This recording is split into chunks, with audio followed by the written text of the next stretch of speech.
রাজ্যের অত্যন্ত গুরুত্বপূর্ণ বিধানসভা কেন্দ্র এই বলাগড় বিধানসভা কেন্দ্র। এই কেন্দ্রে এতদিন পর্যন্ত বিধায়ক ছিলেন মনোরঞ্জন ব্যাপারী। তিনি অবাক হয়ে গেছেন, তিনি ভাবতেই পারেননি যে 2026-এ তৃণমূল কংগ্রেসের প্রার্থী তালিকায় তার নাম থাকবে না। সাহিত্যিক তথা বিধায়ক মনোরঞ্জন একাধিকবার বিতর্কের জন্ম দিয়েছেন। সেই বিতর্কের কারণেই হয়তো তিনি প্রার্থী তালিকা থেকে কাটা পড়লেন।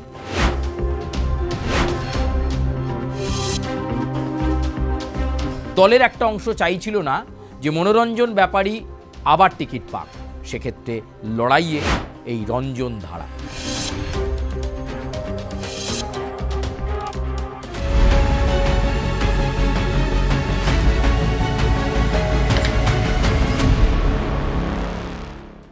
নমস্কার, আমি সুচারু, আপনাদেরকে স্বাগত জানাই ভোটের হাওয়ায়। আর ভোটের হাওয়ায় আজকে আমরা সেই হাওয়ার দাপটে পৌঁছে গেছি এমন একটা জায়গায় যেখানে একটা গুরুত্বপূর্ণ শিল্প কিন্তু খুব দীর্ঘ সময় ধরে রয়েছে, সেটা হচ্ছে নৌকা। অনেকে জানেন কি না জানেন না, বা অনেকে হয়তো জানেন, সেটা হচ্ছে সবচেয়ে ভালো কাঠের নৌকো প্রস্তুত হয় যে বিধানসভা কেন্দ্রে, সেটা হলো বলাগড়। আপনারা অনেক জায়গাতেই দেখেন মাঝিরা নৌকা নিয়ে নদীতে মাছ ধরতে যায়, বা অনেক জায়গাতেই নৌকা করে যাত্রীরা পারাপার করেন নদীর এ প্রান্ত থেকে ও প্রান্ত। সেই শক্তপোক্ত বিশ্বস্ত নৌকা শিল্পীরা তাদের বেশিরভাগ অংশটাই কিন্তু থাকে এই বলাগড়ে। তাই বলাগড়ে হাওয়াটা কোন দিকে, ভোটের হাওয়াটা কোন দিকে? বলাগড় বিধানসভা কেন্দ্রে 2026-এর বিধানসভা নির্বাচনকে সামনে রেখে ভোটের হাওয়া কোন দিকে সেটা জানাতেই আজকে আপনাদের সামনে আমরা এই প্রতিবেদনকে সামনে রাখতে চলেছি। রাজ্যের অত্যন্ত গুরুত্বপূর্ণ বিধানসভা কেন্দ্র এই বলাগড় বিধানসভা কেন্দ্র। এই কেন্দ্রে এতদিন পর্যন্ত বিধায়ক ছিলেন বা বিদায়ী বিধায়ক হচ্ছেন মনোরঞ্জন ব্যাপারী। তিনি আবার একজন সাহিত্যিকও বটে, দলিত সম্প্রদায়ের সাহিত্যিক। তাকে সামনে রেখে অতীতে নির্বাচনে সাফল্য পেয়েছে তৃণমূল কংগ্রেস, যদিও তিনি তার দীর্ঘ জীবন একজন আদ্যন্ত বামপন্থী হিসেবে কাজ করেছেন। তবে বিজেপির বিরুদ্ধে লড়াইয়ে তৃণমূল কংগ্রেস তাকে ময়দানে নামিয়ে দিয়েছিল এবং মনোরঞ্জন ব্যাপারী সেই কাঙ্ক্ষিত সাফল্য একজন সাহিত্যিক হিসাবে, একজন জনদরদি মানুষ হিসাবে তৃণমূল কংগ্রেসের টিকিটে তুলে নিয়ে এসেছিলেন এবং বলাগড় থেকে তৃণমূল কংগ্রেস একজন তৃণমূলের বিধায়ককে পেয়েছিল। কিন্তু এবারে যখন 2026-এর বিধানসভা নির্বাচনের প্রার্থী তালিকা ঘোষণা হলো, সেখানে দেখা গেল মনোরঞ্জন ব্যাপারীর নাম নেই। আপনারা অনেকেই জানেন যে এবারে তৃণমূল কংগ্রেসের যে প্রার্থী তালিকা, তাতে প্রায় সিটিং 74 জন বিধায়ক প্রার্থী তালিকায় জায়গা পাননি। দলনেত্রী মমতা বন্দ্যোপাধ্যায় বলেছেন অনেককেই এবার প্রার্থী তালিকায় জায়গা দেওয়া গেল না। যাদেরকে, যে সমস্ত বিধায়ককে প্রার্থী তালিকায় জায়গা দেওয়া গেল না, তাদের দলের অন্যান্য সাংগঠনিক পদে রাখা হচ্ছে। কিন্তু দলের মধ্যে একটা ক্ষোভ রয়েছে, অনেক বিধায়ক হতাশ হয়েছেন। তার মধ্যে অন্যতম একজন মনোরঞ্জন ব্যাপারী, যিনি অবাক হয়ে গেছেন, যিনি ভাবতেই পারেননি যে 2026-এ তৃণমূল কংগ্রেসের প্রার্থী তালিকায় তার নাম থাকবে না। তিনি আশাই করেননি, এমনকি তার কাছে কোনো আভাস ছিল না যে মনোরঞ্জন ব্যাপারী এবার বলাগড় বিধানসভা কেন্দ্র থেকে টিকিট পাবেন না। প্রার্থী তালিকা যখন পেশ হলো, দেখা গেল এই কেন্দ্রে তৃণমূল কংগ্রেস মনোরঞ্জন ব্যাপারীর পরিবর্তে অন্য একটি মুখকে সামনে নিয়ে এসেছে, সেই মুখ রঞ্জন ধারা। তৃণমূল কংগ্রেস কেন টিকিট দিল না এ বিষয়ে মনোরঞ্জন ব্যাপারী বিশ্লেষণ করছে। দলের অন্দরেও নানা মতামত রয়েছে। অনেকে বলেন যে বলাগড়ের বিধায়ক হওয়ার পর থেকেই মনোরঞ্জন ব্যাপারী বিভিন্ন সময় বিতর্কিত মন্তব্য করছিলেন, দলের যে গাইডলাইন সেটা মেনে চলছিলেন না। এক এক সময় এক এক রকম মন্তব্য করার ফলে দলকে, অর্থাৎ শাসক দল তৃণমূলকে যথেষ্ট অস্বস্তির মধ্যে পড়তে হচ্ছিল। এইগুলো কিন্তু দল র্যাডারে রেখেছিল এবং দলের একটা অংশ চাইছিল না যে মনোরঞ্জন ব্যাপারী আবার টিকিট পাক। তাই এই বিধায়ককে এবার কিন্তু আর টিকিট দেয়নি তৃণমূল। সেক্ষেত্রে লড়াইয়ে এই রঞ্জন ধারা, তাকে কি সমর্থন করবেন মনোরঞ্জন ব্যাপারী? তৃণমূল কংগ্রেস কি বলাগড় বিধানসভা কেন্দ্র নিজেদের দখলে রাখতে পারবে, নাকি এই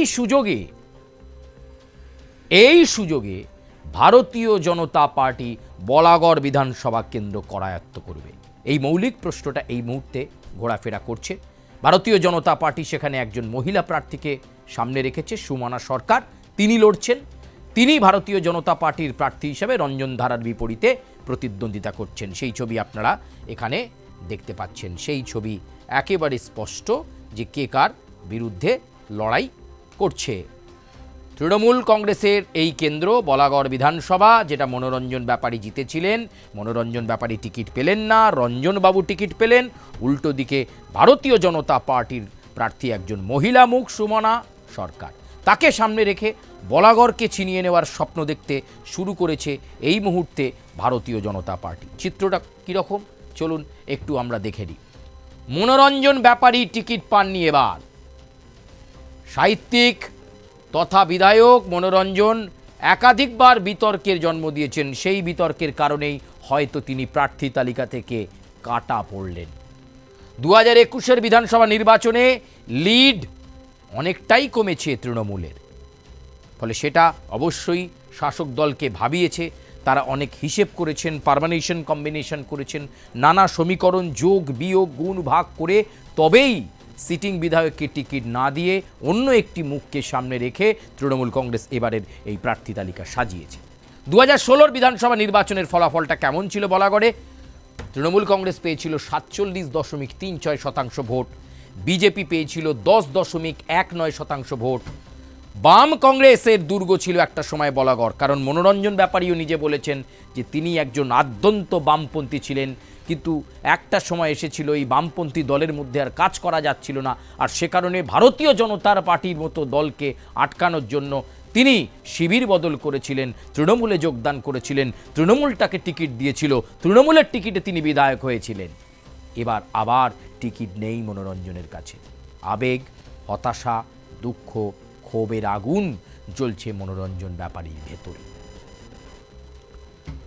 সেবার 2016 বিধানসভা নির্বাচনে বাম কংগ্রেস বলাগড় বিধানসভাতে ভোট পেয়েছিল 38.61%, 38.61।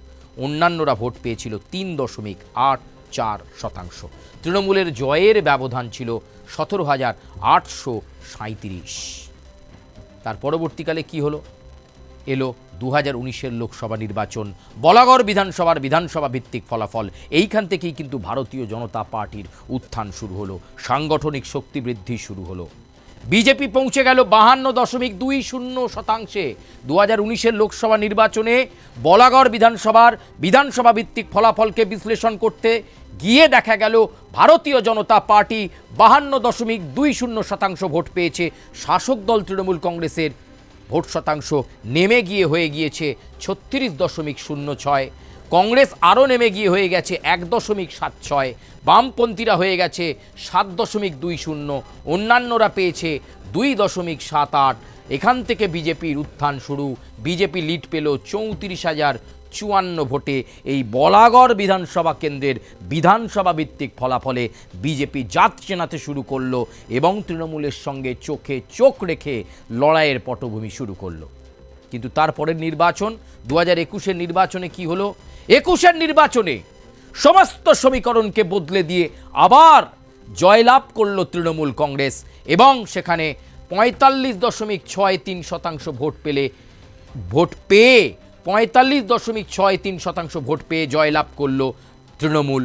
বিজেপির ভোট শতাংশ কমে গেল, বিজেপি পেল 43%, অর্থাৎ তৃণমূলের থেকে প্রায় 2% কম ভোট পেল বিজেপি।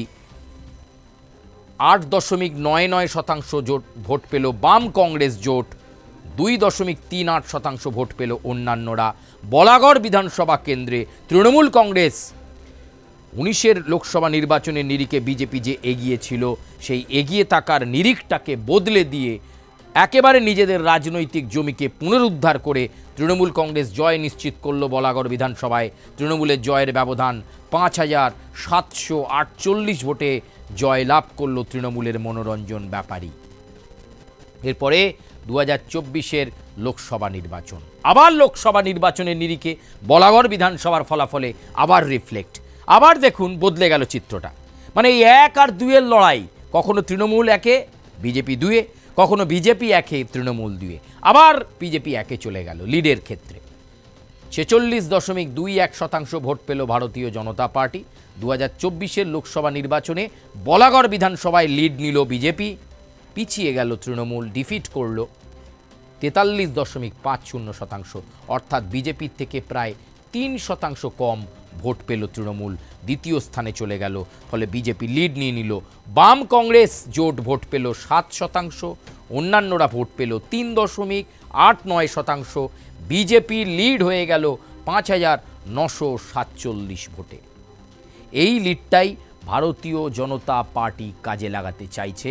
একদিকে মনোরঞ্জন ব্যাপারীকে টিকিট দেয়নি, এটা বিজেপি সামনে রাখবে যে কেন সিটিং বিধায়ককে টিকিট দেওয়া হলো না, তাহলে তিনি সার্বিকভাবে উন্নয়ন করতে পারেননি, তাহলে মনোরঞ্জন ব্যাপারী কাজ ঠিকঠাক করতে পারেননি বলেই তাকে টিকিট দেওয়া হয়নি। অন্যদিকে বিজেপি নজরে রাখছে তাদের এই 46.21%। লাস্ট যে সাম্প্রতিকতম নির্বাচন, সেটা লোকসভা নির্বাচন। 2024-এর লোকসভা নির্বাচনে বলাগড় বিধানসভায় বিজেপি লিড পেয়েছে 5,947 ভোটে, এবং ভোট শতাংশ বিচার করলে 46.21। এই পার্সেন্টেজটা ধরে রাখতে পারলেই বিজেপি মনে করছে বলাগড় বিধানসভার নৌকোর পাল এবার কিন্তু বিজেপির দিকে ঘুরবে, অর্থাৎ তৃণমূল কংগ্রেসের কাছ থেকেই বলাগড় ছিনিয়ে নিতে পারবে ভারতীয় জনতা পার্টি। অন্যদিকে তৃণমূল মনে করছে অত সহজ নয়, বিধানসভার অঙ্কেই মিলবে। একেবারে তৃণমূল কংগ্রেস যাকে প্রার্থী করেছে তিনি হাড্ডাহাড্ডি লড়াই করবে এবং তৃণমূল কংগ্রেস তার জয় নিশ্চিত করবে বলে মনে করছে তৃণমূল। মাঝখান থেকে বামপন্থীরা কি শূন্য হয়ে যাবে? আরও ভোট শতাংশ কমে যাবে? যেভাবে এখন তাদের ভোট 7% আছে, তাও সেটা বাম কংগ্রেস জোট নিয়ে, কারণ এবারে বামও আলাদা কংগ্রেস আলাদা। ফলে বলাগড়ে চতুর্মুখী লড়াইয়ে বাম কি মিশে যাবে, কংগ্রেস কি মিশে যাবে? লড়াই শুধু তৃণমূল বনাম বিজেপি। কে জিতবে? বলাগড়ের হাওয়াটা কি বলছে, বলাগড়ের পরিস্থিতিটা কি, সেটা বলবেন আপনারা। আপাতত বলাগড়ে অ্যাডভান্টেজে কিন্তু রয়েছে কিছুটা হলেও ভারতীয় জনতা পার্টি। তবে তৃণমূল কংগ্রেস প্রার্থী এখানে মনোরঞ্জন ব্যাপারীকে না করে যাকে নতুন মুখ হিসাবে সামনে নিয়ে এসেছে, তাকে নিয়েও অনেকটা বেশি আত্মবিশ্বাসী তৃণমূল কংগ্রেসের নেতৃত্ব। তারা মনে করছে বলাগড় বিধানসভা ধরে রাখবে তৃণমূল, গত 2021-এর নির্বাচনের মতো বা তার আগের নির্বাচনের মতো বলাগড়ে তৃণমূল তার ঘাঁটি ধরে রাখবে বলেই বিশ্বাস তাদের। আপনারা আপনাদের সুচিন্তিত মতামত কমেন্ট বক্সে জানাবেন, লাইক করবেন, সাবস্ক্রাইব করবেন, বেল আইকনে প্রেস করবেন এবং আপনাদের সুচিন্তিত মতামত আমাদের কাছে ব্যক্ত করবেন। আপনারা কি ভাবছেন বলাগড়ে কি হবে, তৃণমূল না বিজেপি, কে জিতবে? সুচিন্তিত মতামত জানান। অন্য কোনো বিধানসভার ভোটের হাওয়া নিয়ে আবার আপনাদের কাছে আমি সুচারু আসবো নিশ্চয়ই, এবং তখন আবার কিছু আভাস দেওয়ার চেষ্টা করব। আপাতত ধন্যবাদ।